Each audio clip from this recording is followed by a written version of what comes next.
Qu'il soit issu du monde politique ou de la société civile, le service de la rédaction de Pulsar accueille un invité, un homme ou une femme qui fait l'actualité. Vous êtes un conseiller consulaire? Oui, je suis élu conseiller, bien sûr. À Ouara, ici, c'est moi qui regarde les petits commerces au niveau des chambres de commerce. Et puis même vous ne les connaissez pas? Je ne connais pas qui. Les petits commerçants, là. Gros Plan, c'est aussi de l'interactivité avec la possibilité pour les auditeurs de Pulsar de poser directement leurs questions à l'invité du jour. À un moment donné, même les autorités même se cherchent. Nous, on pense qu'ils sont la solution. Et même ils se cherchent. Il faut les aider à se retrouver. Ou même, tu ne peux pas les aider à se retrouver là. Aide-toi personnellement d'abord à ne pas mourir pour pouvoir voir les élections à venir et changer de dirigeants. Voilà. Il ne faudrait pas que les gens, dans leurs propos, ils soient démocratiques et dans la pratique, ce sont des gens qui ont dans la tête des actes d'état d'exception. Quand on saccage les libertés, on continue des assassinats ciblés, on continue des escadrons de la mort qui continuent de faire leurs effets, on ne se dit pas qu'on est dans un état démocratique. Gros Plan, tous les samedis à 8h sur Pulsar 94.8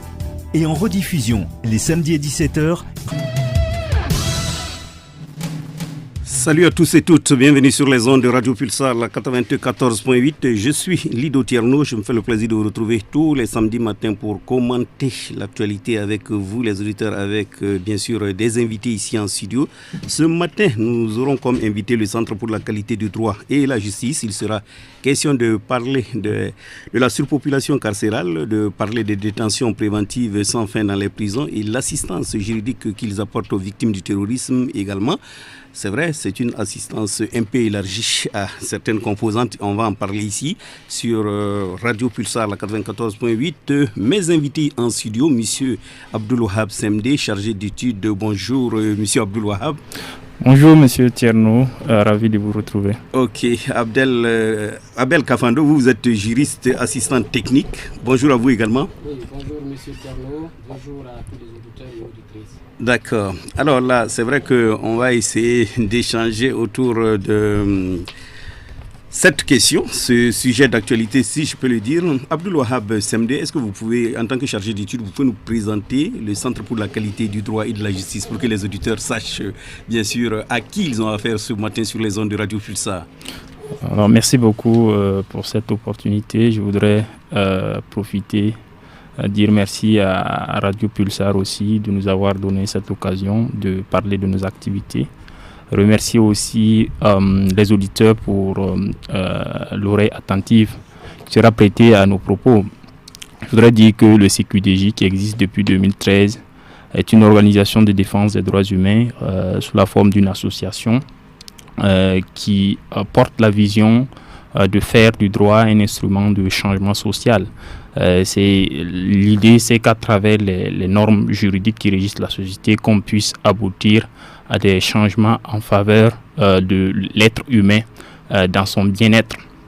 À ce titre, le CQDJ aide les personnes et les organisations à comprendre, à faire usage et à façonner le droit. Comprendre, c'est-à-dire communiquer autour des règles du droit.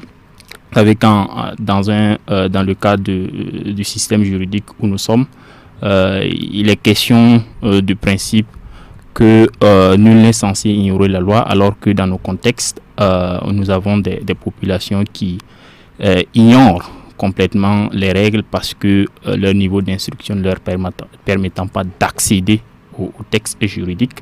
Le CQDJ se donne ce devoir-là de communiquer autour des règles de droit, telle sorte que le citoyen lambda puisse comprendre les enjeux liés à ces règles qui gouvernent sa vie, mais aussi à faire usage. Le CQDJ accompagne aussi les citoyens, les personnes vulnérables notamment, à aller auprès des institutions chargées par la République de donner justice quand l'individu se sent violé ou se sent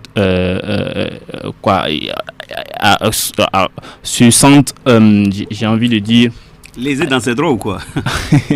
Voilà, lésé dans ses droits. Okay. Et aussi façonner le droit, le CQDJ en interaction permanente aussi avec les autorités qui sont chargées d'élaborer des textes pour faire des propositions pertinentes en vue d'améliorer les textes même pour que les individus puissent en bénéficier. Voilà un peu ce que je pouvais dire. Toutes ces missions se déploient à travers un certain nombre de programmes, de projets que le CQDJ met en œuvre en partenariat avec des partenaires extérieurs que nous tenons à remercier.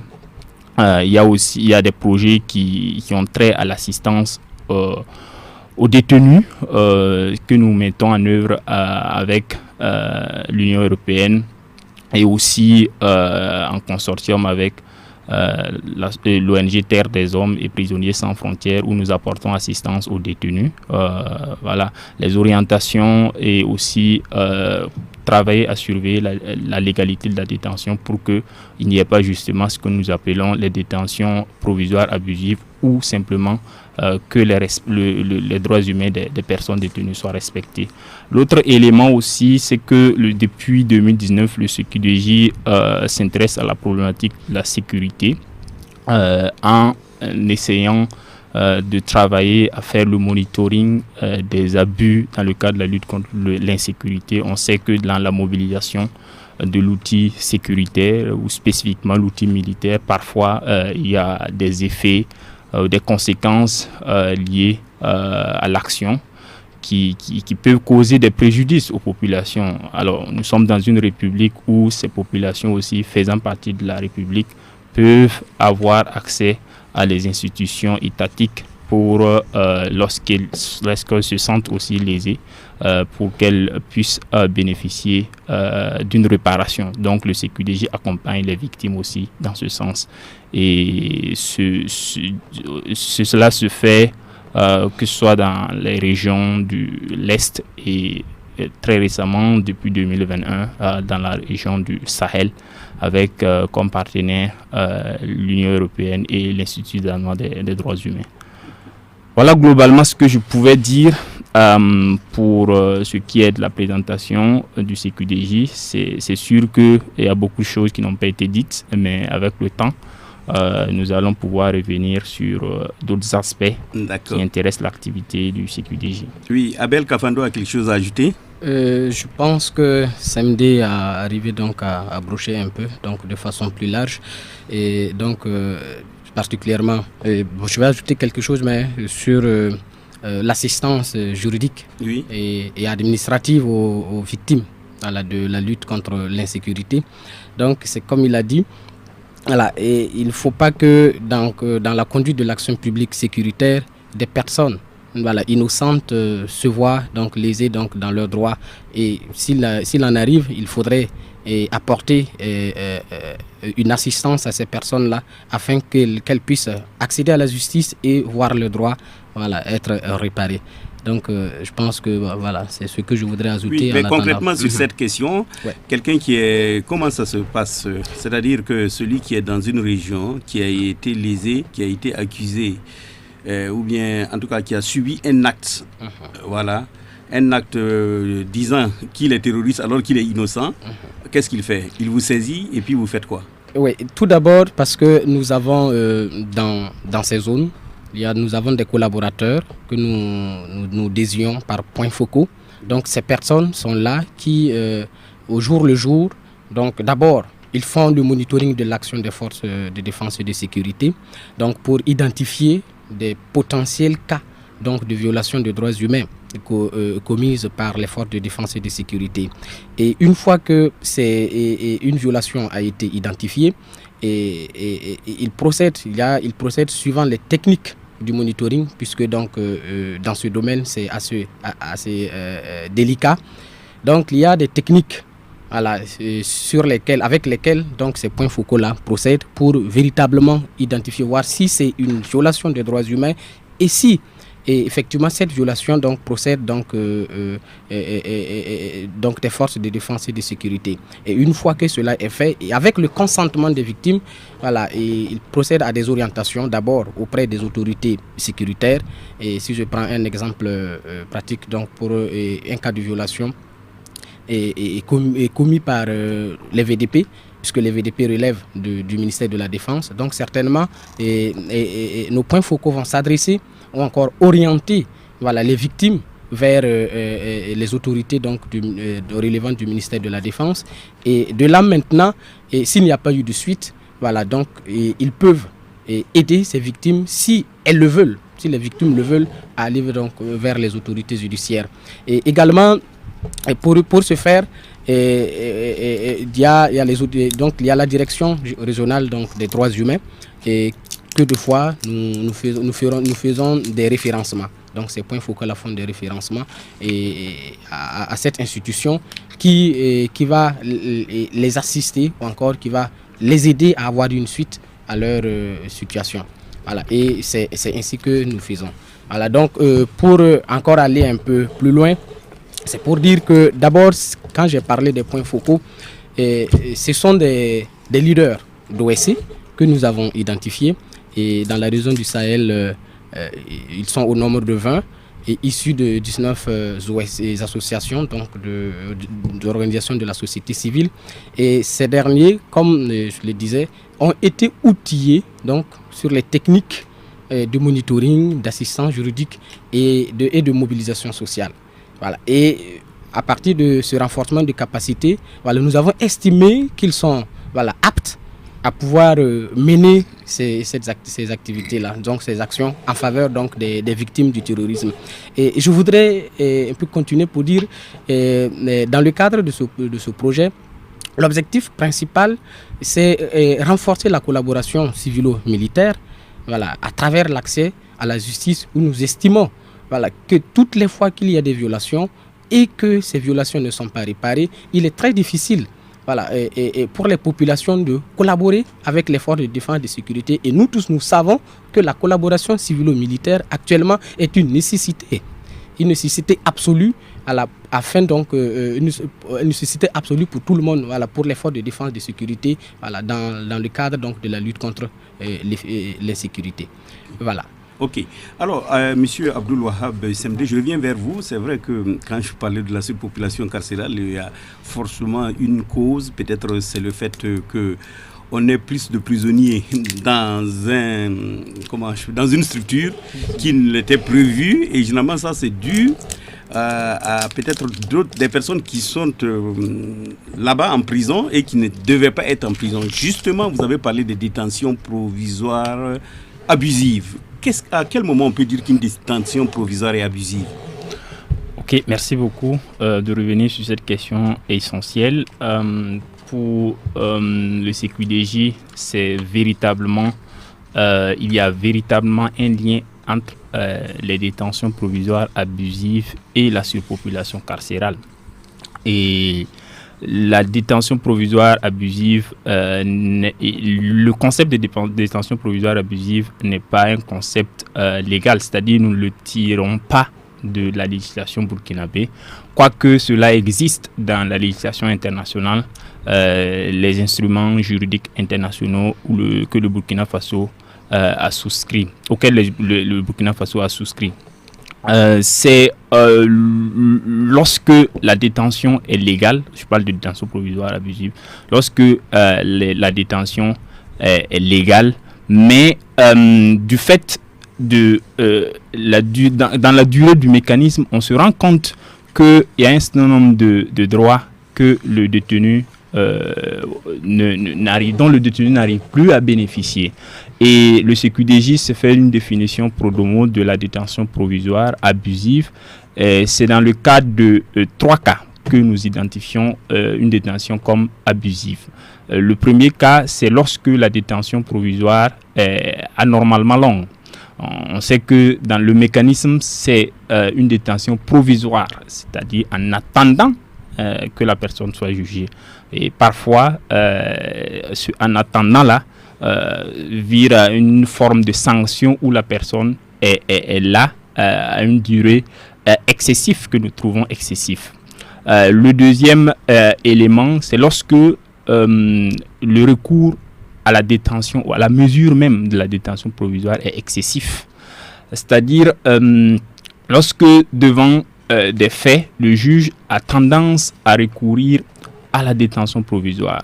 Je vais pouvoir rappeler que quand on prend les statistiques de la population carcérale, près de la moitié des personnes sont en détention provisoire. Pour une mesure exceptionnelle, ça fait bizarre. Donc, pour nous, on ne devrait pas recourir systématiquement à la détention provisoire. Ce d'autant plus que le nouveau code de procédure pénale prévoit un certain nombre de mécanismes alternatifs à la détention provisoire, qui sont certes difficiles à mettre en œuvre, mais qui sont quand même prévus. L'autre élément, c'est le troisième cas de figure dans lequel on peut considérer la détention provisoire comme abusive, c'est lorsque les droits substantiels et procéduraux de la personne détenue ne sont pas respectés. Lorsque le détenu, par exemple, ne bénéficie pas d'un certain nombre de droits substantiels tels que le droit à la santé, le droit à l'alimentation, tout ce qu'on connaît. Les droits procéduraux aussi, c'est lorsque le détenu, par exemple, n'est pas en mesure de contester les décisions qu'on prend à son encontre. Okay. C'est globalement cela, la détention provisoire. Abusive. D'accord, on va maintenant peut-être demander aux auditeurs qui aimeraient vous poser des questions qu'ils pourront le faire sur le 79 08 31 31. Ils vous ont écouté. Donner des éléments bien sûr sur la mission qui vous a assignée au sein du Centre pour la qualité du droit et de la justice. Et je leur rappelle que c'est le 79 08 31 31 pour tous nos auditeurs qui aimeraient poser des questions à nos invités. En attendant qu'ils viennent, moi je continue avec mes questions. Justement, un prisonnier qui est victime de cette détention provisoire abusive, qu'est-ce qu'il fait? Il entre encore en contact avec vous, hein? Oui, nous avons des cliniques juridiques qui se déploient aussi bien dans les prisons qu'en dehors. En général, au sein des prisons, ils se constituent comme des points d'accès au droit, c'est-à-dire des permanences que les détenus peuvent saisir pour exprimer la violation subie et voir dans quelle mesure nos assistants juridiques qui sont en contact aussi avec les acteurs pénitentiaires et judiciaires peuvent agir pour faire cesser la violation et accompagner le détenu à avoir une réparation. D'accord. Monsieur Semdé, vous allez noter parce qu'on va positionner maintenant les auditeurs. Okay. Ils pourront vous poser des questions, vous allez leur répondre. Auditeur, bonjour. Bonjour, monsieur Tiano. Oui, vous êtes le premier à nous appeler. C'est quel nom? Monsieur Koudougou Seydou. Monsieur Koudougou Seydou, on vous écoute, nos invités vous écoutent. J'aimerais d'abord dire bonjour aux invités et puis leur exposer un cas concret. Voir si ils peuvent peut-être nous aider et puis comment procéder à pouvoir les joindre. Moi, j'ai un ami qui a été condamné à 1 année de prison. Il a purgé sa peine et pendant qu'il tirait vers la fin de sa peine, il y a eu un mandat de dépôt contre lui. Donc, il a fini de purger ses 1 année de prison et ça fait 6 mois supplémentaires qu'il est toujours en prison. On a fait des demandes de liberté provisoire qui ont été refusées. Voilà. Nous, on souhaiterait vraiment qu'on nous aide à le faire sortir de prison, quitte à peut-être aller à un deuxième jugement. S'il est condamné au deuxième jugement et qu'il doit repartir en prison, qu'il reparte en prison, mais est-ce qu'on le laisse sortir pour au moins se rejoindre sa famille? Est-ce que vos invités peuvent nous aider face à ce cas pratique-là? Je vous remercie. Okay. Voilà, d'accord. Merci à vous, Koudougou Seydou. On va voir s'il n'y a pas un auditeur positionné. Comme vous avez noté la question, s'il n'y a pas un auditeur positionné, là, vous pourrez essayer de répondre. Mais moi, je pense qu'il y a déjà un auditeur positionné. Donc, vous allez noter une deuxième question d'un auditeur. Allô? Oui, bonjour, monsieur Lilo. Oui, bonjour, monsieur Kambou Sansan. Bonjour aux auditeurs. Oui, bonjour. Et pardon aux invités. Ouais. Et bonjour à tous les auditeurs aussi. Je vais avoir une précision d'abord. C'est juste dans le cadre du terrorisme que vous intervenez ou bien c'est tout ce qui concerne la justice? Okay. Alors? Il vous pose une question, vous pouvez répondre indirectement. Ah, ok. Voilà. Oui, c'est une partie de notre mission, hein, le cadre du terrorisme, mais ce n'est pas seulement cela. Quand vous avez regardé, quand vous avez suivi, on a parlé des personnes déplacées internes qui bénéficient de nos services, les détenus aussi, et que ce soit des détenus suspectés d'infractions de droit commun ou de terrorisme. Nous sommes au sein des établissements pénitentiaires au niveau de Ouaga, de Bobo, de Koudougou, de Fada, En fait, ce que je voulais savoir là, pardon. C'était juste pour savoir si tout ce qui concerne le dossier judiciaire, vous intervenez dedans ou même c'est juste les cas concernant les terroristes? Non, ce n'est pas les cas concernant le terrorisme seulement. Tout ce qui concerne les questions de la justice. Oui, on peut dire ça comme ça, l'accès à la justice. Voilà. Maintenant, ma question c'est de savoir, est-ce qu'aujourd'hui au Burkina Faso, en matière de droits, ce que nous vivons, c'est la loi de la force ou bien c'est la force de la loi? Ça veut dire, par exemple, on dit que l'une est censée ignorer la loi. Alors que nous savons que 80% des Burkinabés ne sont pas allés à l'école. Même si je ne sais pas si mes chiffres sont bons, c'est que la majorité des Burkinabés ne sont pas allés à l'école. Mais on dit que nul n'est censé ignorer la loi. Mais quand il y a une infraction, c'est sur la base de cette même loi-là qu'on vous condamne. Tout en sachant que vous ne connaissez pas la loi, vous n'avez pas les moyens de connaître la loi, mais on dit que nul n'est censé ignorer la loi. Je ne sais pas si je me fais comprendre. Oui, exactement. Par exemple, moi, j'ai quelqu'un qui vient me proposer un produit moins cher par rapport à mon pouvoir d'achat. Plus moins cher qu'il est sur le marché. Et moi, j'achète. Sans savoir qui l'a volé ou bien je ne sais pas. Et maintenant, après, quand on va l'arrêter, moi aussi, on va venir m'arrêter, par exemple, pour Bruxelles, tout en sachant que non, je ne suis pour rien. Est-ce qu'aujourd'hui, c'est pour ça que je pose la question, est-ce qu'aujourd'hui, ce que nous subissons au Burkina Faso, c'est la loi de la force ou bien c'est la force de la loi? Je ne sais pas si vous me comprenez, quoi. Oui. Oui, on vous comprend. Voilà. D'accord. Merci, monsieur Kambou Sansan. Merci pour cet appel sur le 79 08 31 31. Ce numéro, les auditeurs le composent.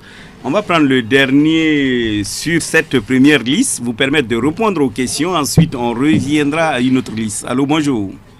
Bonjour, frère Lido. Oui, bonjour, monsieur Meda. Bonjour aux invités. Bonjour. Merci d'être passé dans notre studio. Avant tout, mon frère Lido, avant la fin de l'émission, vous me devez une réponse. Ah bon, hein, laquelle hein? Puisque lundi, vous ne serez plus avec nous les matins. Oui.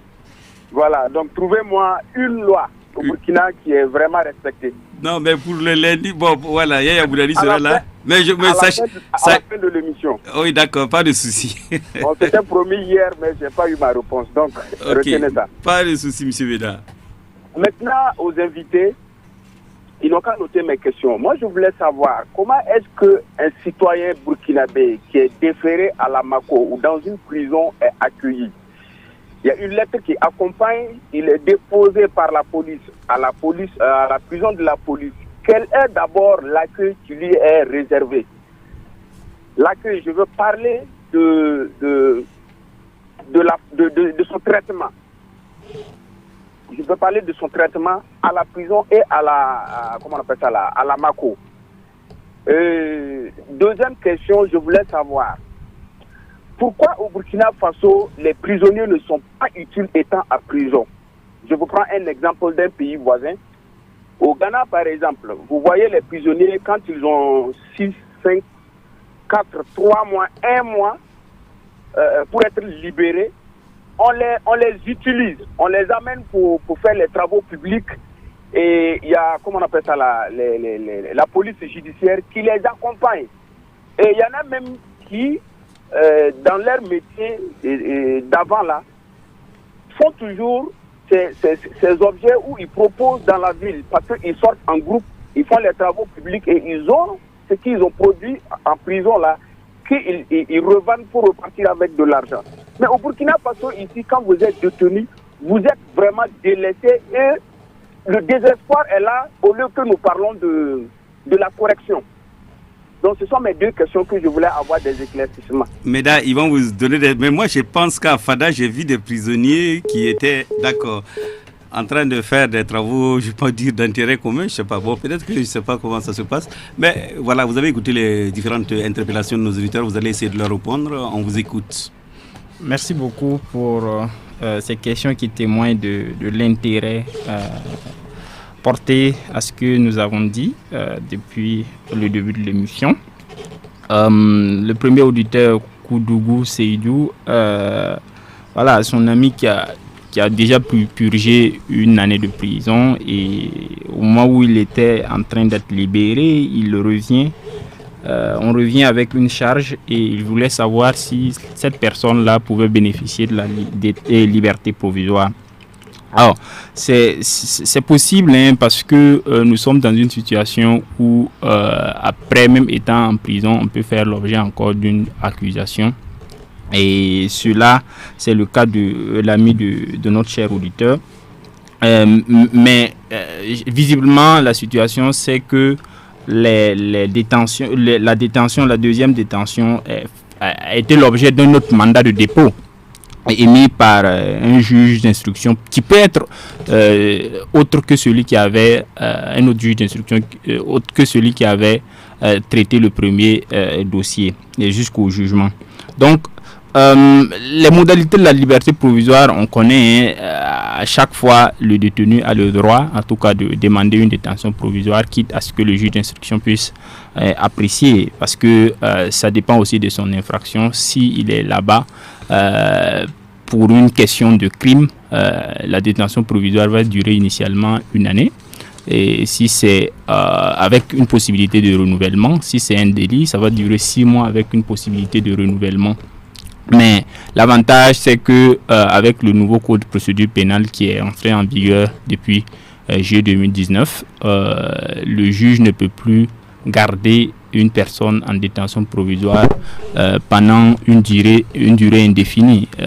Donc, il a la possibilité, en cas de délit, de garder la personne 6 mois renouvelable une fois, et pour les crimes, 1 année renouvelable une fois. Donc la durée aussi est limitée pour certaines infractions spécifiques telles que la traite des enfants, la pornographie infantile. Voilà, il y a une possibilité encore de procéder au renouvellement du mandat de dépôt pour ces cas passant de 2 à 3 ans. Donc c'est au juge d'apprécier en fonction de la garantie de représentation qu'on lui offre en fait. Il apprécie généralement, puisque le juge a en tête le fait que sa procédure peut être compromise par la liberté provisoire accordée aux détenus. Donc parfois c'est cela qui commande de maintenir la personne. Donc ce que je peux dire, c'est que nous-mêmes on peut nous contacter, si c'est à Lamako, nous avons nos assistants là-bas, mais il faut penser à élaborer une demande de liberté provisoire qui est consistante, qui montre clairement que même si la personne est libérée provisoirement, elle se mettra à la disposition de la justice pour que l'affaire puisse être évacuée en toute sérénité, quoi. Donc c'est la voie que je propose à notre auditeur. Donc le deuxième qui parlait de notre intervention uniquement dans le cadre du terrorisme, non, ce n'est pas cela. Et ce que je viens d'expliquer témoigne que ce n'est pas cela. La loi de la force ou la force de la loi. Alors j'avais expliqué ça, hein, c'est vraiment l'une des principales batailles du CQDJ, travailler à ce que les citoyens comprennent ou soient informés de l'existence des textes qui concernent leur situation. Et globalement, on sait que c'est difficile parce que voilà, vous ne connaissez même pas les textes et on dit que voilà, vous n'êtes pas censé les ignorer. C'est véritablement un grand souci pour le CQDJ. Il faut travailler à ce que les citoyens soient informés. Je ne sais pas si mon collègue a quelque chose à dire sur ce point. Ok, effectivement, à chaque fois on dit nul n'est censé ignorer la loi, et comme donc vous l'avez si bien dit, et effectivement la majorité, donc pour ne pas dire une très grande partie des populations, voilà, est analphabète, et nos lois sont écrites en français, et combien de personnes comprennent le français, et même s'ils le comprennent, et combien savent lire, et encore combien de personnes sont à mesure de comprendre, voilà, de lire un texte de loi et le comprendre. Donc et c'est là nous disons que nous devons travailler en sorte que et cela, cet obstacle-là soit levé. Donc en communiquant plus le droit, en amenant donc les citoyens à mieux comprendre le droit. Donc d'où notre vision, aider les personnes et physiques ou morales à comprendre le droit, à faire usage du droit et à façonner même le droit. Et je vais ajouter concernant nos axes d'intervention pour apporter une petite précision. Il faut dire que le CQDJ a deux axes d'intervention de façon principale, d'abord sur la sécurité humaine et sur l'accès à la justice. Et je vais mettre un accent sur l'accès à la justice qui est ici. Donc nous considérons que c'est un droit fondamental parce que c'est reconnu donc dans la Constitution que toute personne a le droit d'être entendue par une juridiction indépendante et impartiale. Et c'est un droit... c'est un droit fondamental parce que, on va dire, c'est une condition sine qua non. L'accès à la justice est une condition sine qua non pour l'effectivité de la règle du droit. Donc, s'il y a des lois et que donc les destinataires de ces dispositions législatives ne sont pas à mesure de se faire entendre par des autorités compétentes en cas de violation, bon, cette règle ne vaut. Et c'est donc pour dire, il est fondamental du fait que sans accès à la droite, sans accès à la justice plutôt, et les droits consacrés par nos différentes lois ne seraient que purement théoriques et pourtant c'est pas ce que le citoyen veut. Voilà. Donc mais bon, tout d'abord, c'est quoi l'accès à la justice? Donc je vais tenter donc de donner quelques éléments qui puissent vous permettre de comprendre en quoi donc consiste l'accès à la justice. C'est d'abord le droit de se faire le droit d'accès aux juges, de se faire conseiller et défendre et représenter et se faire représenter. C'est également, voilà, donc comme je le disais, ce qui est disposé dans la Constitution, c'est le droit à un recours effectif devant un tribunal. Voilà, donc voici quelques éléments donc, que je pourrais apporter. Donc merci beaucoup pour vos différentes interventions. Merci. Mais s'il y a eu une dernière intervention, oui. L'accueil réservé aux détenus à la prison, en général, c'est toujours sur la base d'un titre de détention qu'une personne est amenée en prison, soit parce que le juge d'instruction a pris un mandat de dépôt concernant une situation où un individu est vraisemblablement une personne qui pourrait être impliquée, c'est-à-dire des indices sérieux pèsent sur une personne impliquée dans un délit ou un crime. Le juge d'instruction peut procéder à la détention provisoire. Là, c'est un titre de détention que le juge élabore et les autorités pénitentiaires détiennent la personne sur cette base. Et il y a aussi le procureur qui peut en faire ainsi. Et pour les condamnés, c'est le juge, le tribunal de jugement qui donne le titre de détention. Alors, la personne est accueillie avec des formalités. Ce qui est prévu par la loi, c'est que on doit pouvoir identifier clairement la personne sur la base de ses noms, prénoms, professions et tout, et même les empreintes, et aussi procéder à une photo, prendre une photo de la personne pour illustrer et le registre qui contient tous les éléments d'identification de la personne. Bon, si la question c'est de dire que les détenus, c'est de suggérer que parfois les détenus font l'objet de maltraitance à leur accueil au sein des établissements pénitentiaires, ça pourrait exister, mais ce n'est pas ce que la loi dit, quoi. Donc c'est cette précision ce que je voulais apporter. Ok.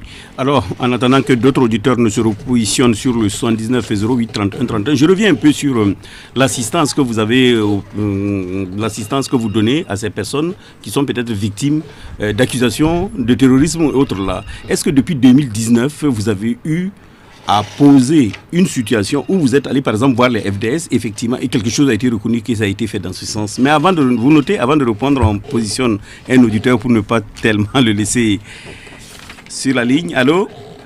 Oui, bonjour, M. Lido. Oui, rebonjour, M. Kambou Sansa. Moi, je vois que la réponse de vos invités me donne raison. Donc, à ce moment-ci, mon analyse est vraie. ça veut dire que l'ignorance aussi fait partie des raisons qui fait qu'il y a la surpopulation carcérale. Alors, qu'est-ce qu'ils font concrètement? Ils disent qu'il y a des actions, mais qu'est-ce qu'ils font concrètement pour que la population soit imprégnée de ces lois-là, pour que les gens soient imprégnés des lois pour pouvoir mieux connaître la loi? Deuxième question, ils disent qu'ils ont une représentation à la Macron. Alors, j'aimerais savoir, est-ce que c'est quand ils sont interpellés qu'ils interviennent ou bien ils courent derrière les dossiers pour pouvoir intervenir au cas où un citoyen est biaisé par rapport à la loi, quoi. D'accord. Merci, bonne journée. Bonne journée à vous, monsieur Kambou Sansan.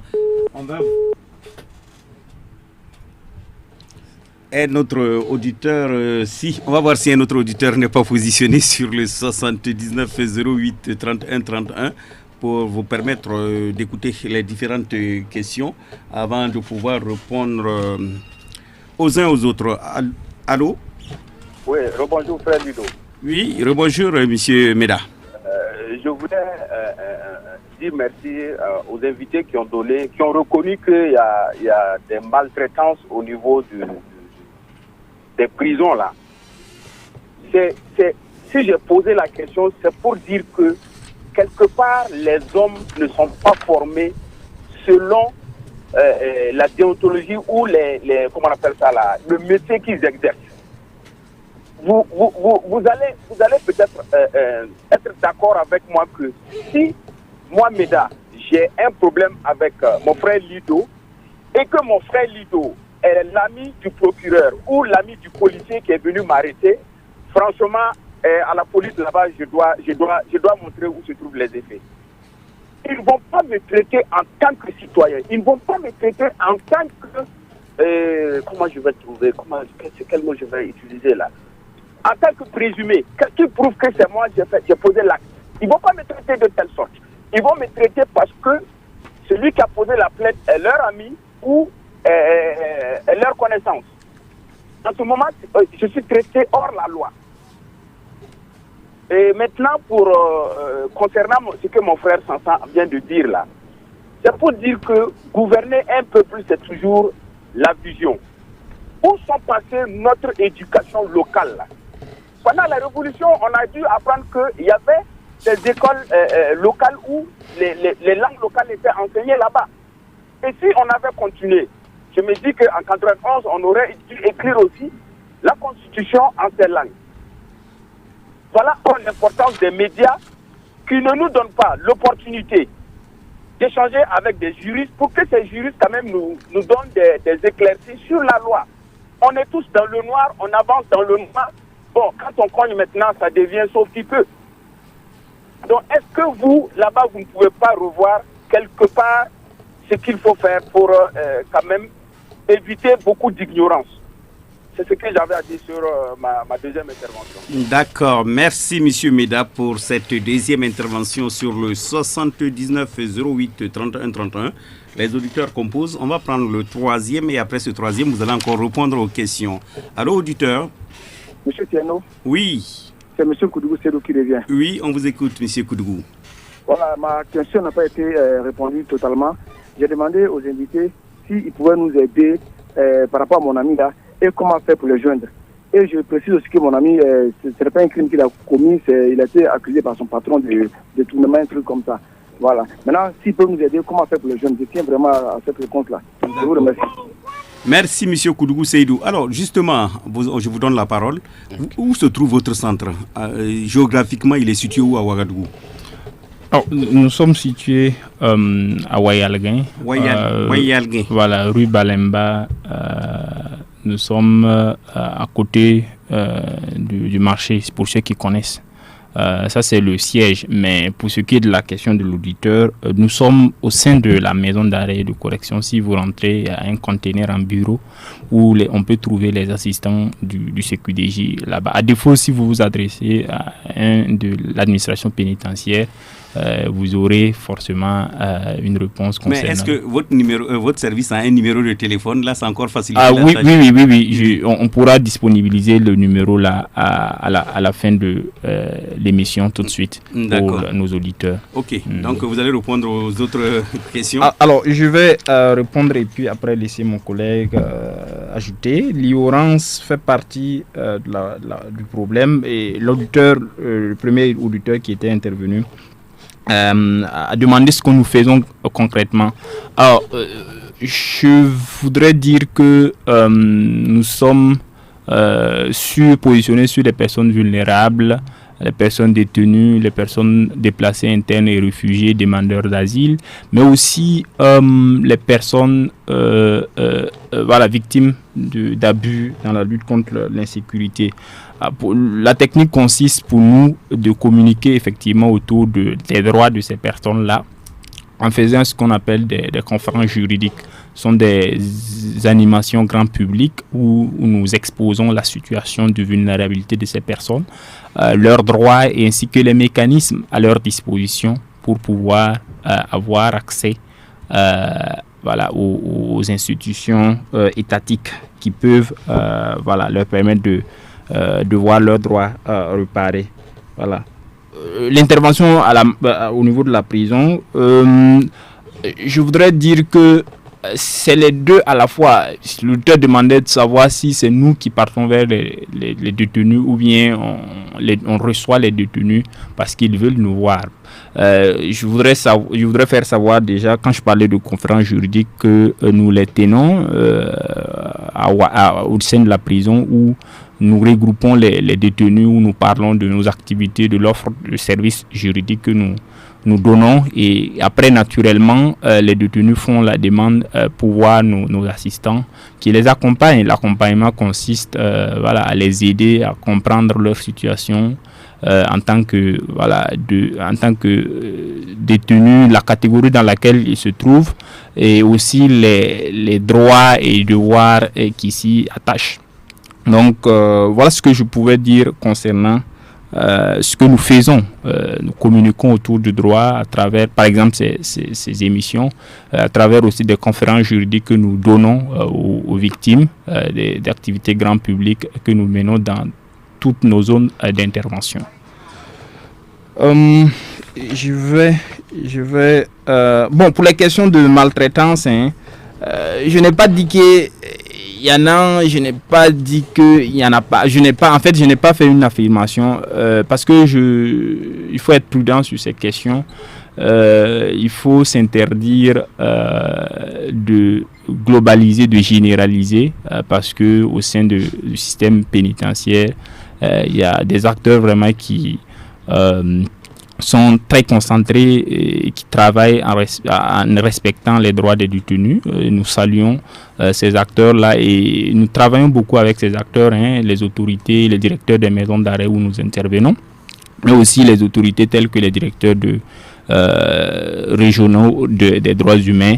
Ce sont des partenaires stratégiques du CQDJ. Vous l'aurez compris, nous sommes dans une posture où nous essayons d'identifier les manquements et où nous approchons ces acteurs pour donner la vision des choses et nous faisons des propositions en termes de bonnes pratiques pour améliorer les pratiques. Donc, il se pourrait que ça existe, les maltraitances, mais pour nous, pour l'affirmer, il va falloir documenter un cas et vraiment présenter de façon globale à ce que ça ne soit pas contestable.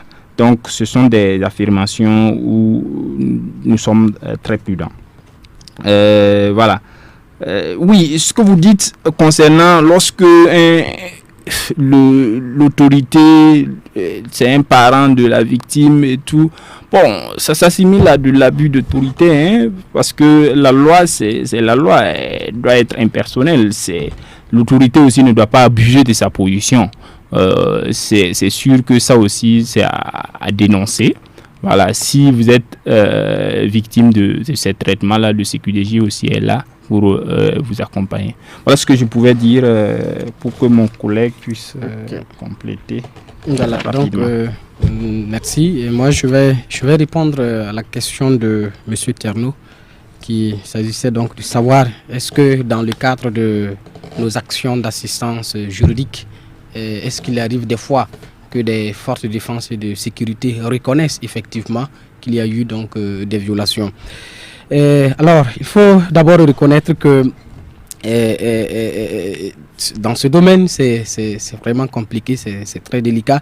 Mais tout d'abord, il faut aussi reconnaître que donc les forces de défense et de sécurité reconnaissent que ils sont des êtres humains et que leur action n'est pas à l'abri, voilà, donc des vices. Et il y a des fois, effectivement, quand nos points focaux donc s'approchent, leur approche donc pour parler donc de ces questions, effectivement, ils reconnaissent qu'il y a des fois donc des dérives et qu'ils prendront plutôt donc les mesures nécessaires pour que donc cela n'y arrive plus, ou encore donc travailler à ce que il y ait de l'amélioration. Mais deux fois donc ce n'est pas simple comme je le disais au début, voilà, et c'est dans ce sens d'ailleurs que notre intervention a une utilité, et donc travailler à faire comprendre donc à ces agents là donc qu'ils doivent, s'il y a eu donc violation, reconnaître et procéder à la réparation, et cela renforce encore les liens entre eux et les populations civiles, et ce qui est très utile dans le cadre donc de l'efficacité de l'action publique sécuritaire. Voilà, donc voilà ce que donc j'avais à ajouter. D'accord. Vous avez ajouté ce que vous aviez ajouté. On va encore vers les auditeurs. Il reste quelques minutes qui aimeraient bien sûr vous poser des questions. Sinon, je rappelle à tous ceux qui nous prennent en marche que nous sommes ce matin sur les ondes de Radio Pulsar avec le Centre pour la qualité du droit et la justice, avec comme invité M. Abdulwahab Semdé, chargé d'études, et Abel Kafando, juriste assistant technique dans cette structure.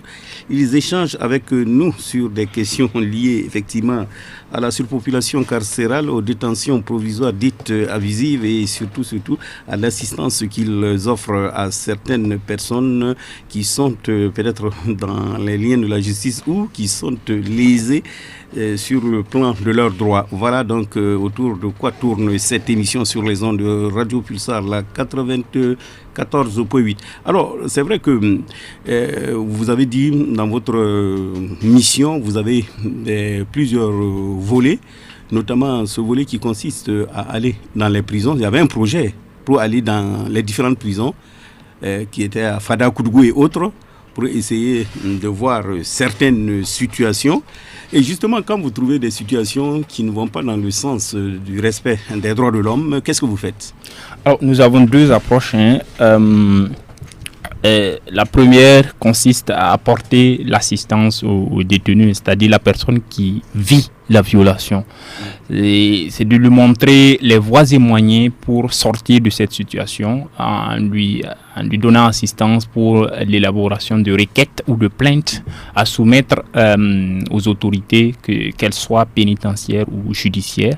Lorsque par exemple une victime se plaint de la durée de sa détention, nous lui donnons assistance pour qu'elle puisse élaborer une demande de liberté provisoire avec tout l'argumentaire nécessaire, et nous accompagnons le détenu au dépôt de cette requête-là.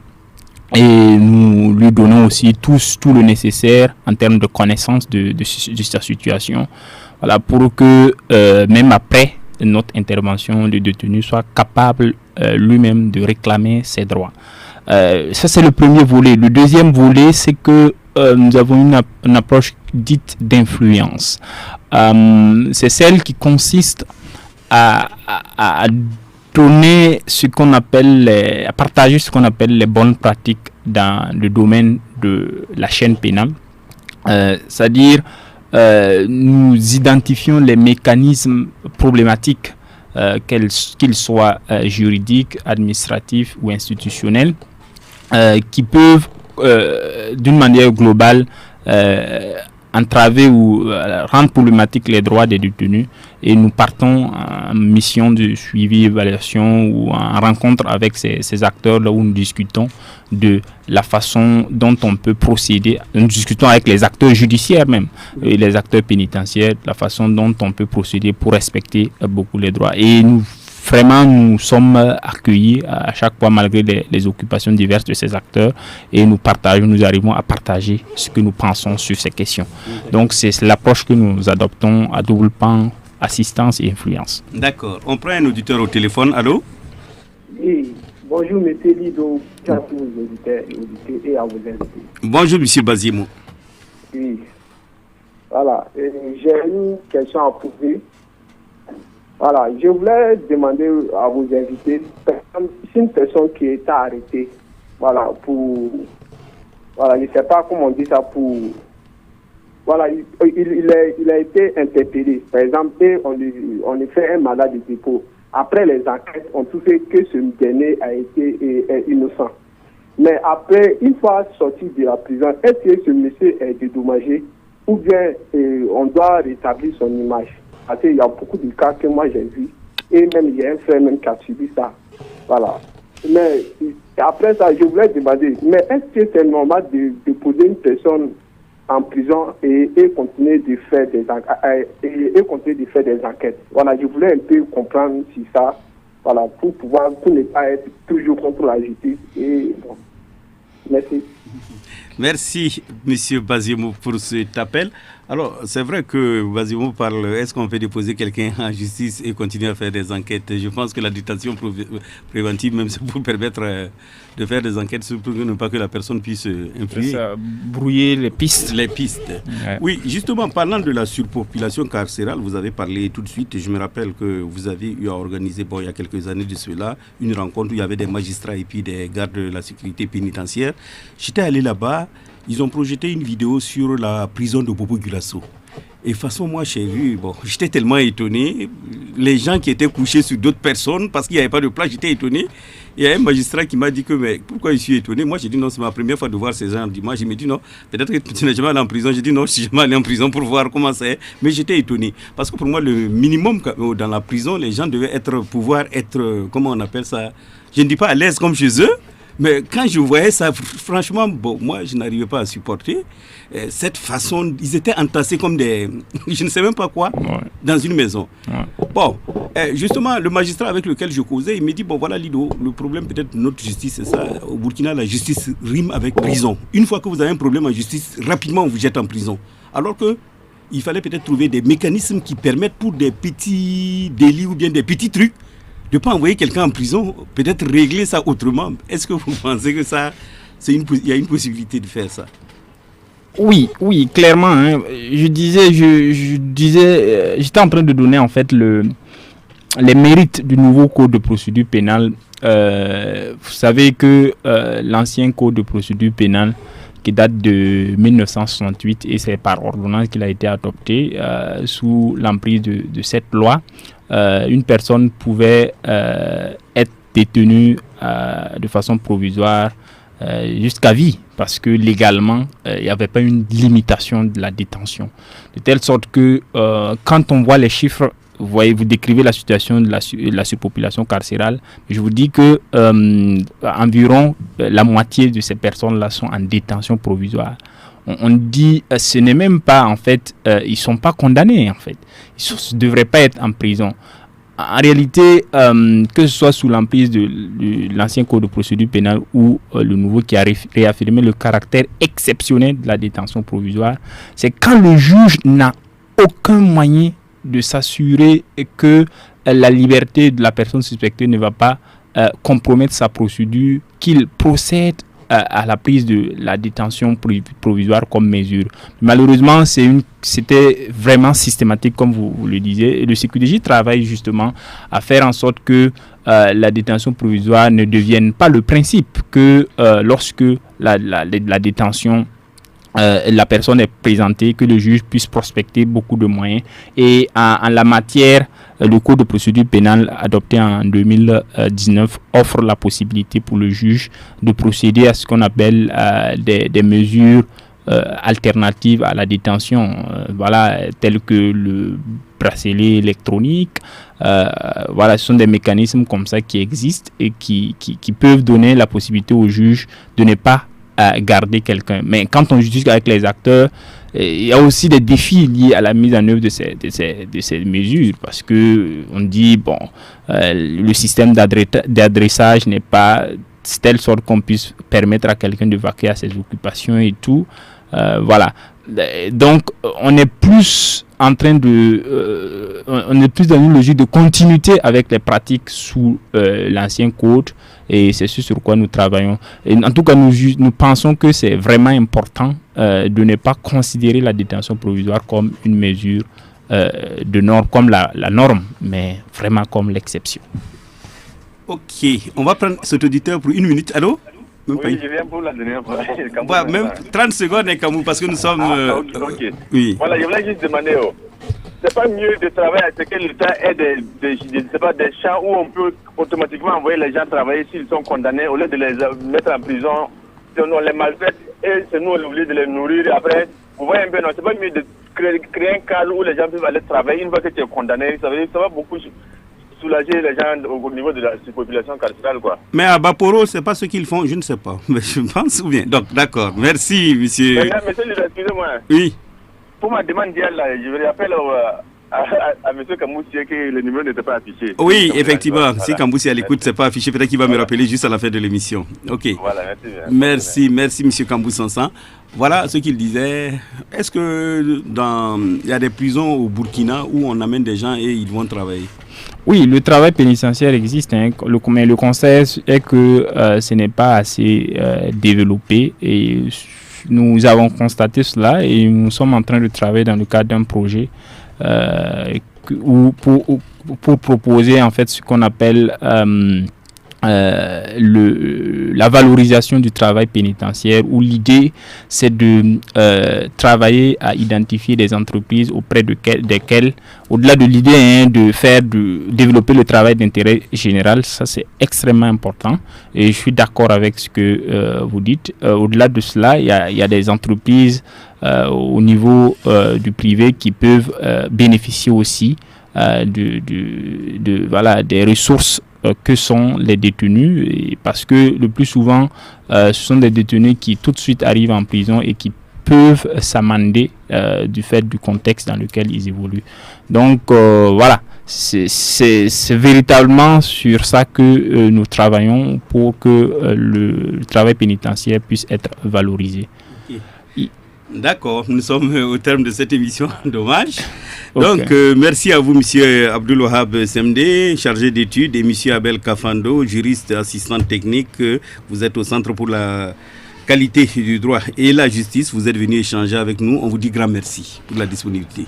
Merci à vous, merci aux auditeurs. Je vois que le temps ne nous a pas permis. Voilà. Pour l'auditeur qui demandait le numéro, je vais donner le numéro suivant. C'est le 72 77 72 77 96 86. 72 77 96 86. Voilà, vous pourrez nous joindre à ce numéro et nous allons pouvoir vous référer à nos assistants qui sont sur le terrain. D'accord. Grand merci à vous. Excellente journée, excellent week-end à tous ces auditeurs. Qu'ils soient issus du monde politique ou de la société civile, le service de la rédaction de Pulsar accueille un invité.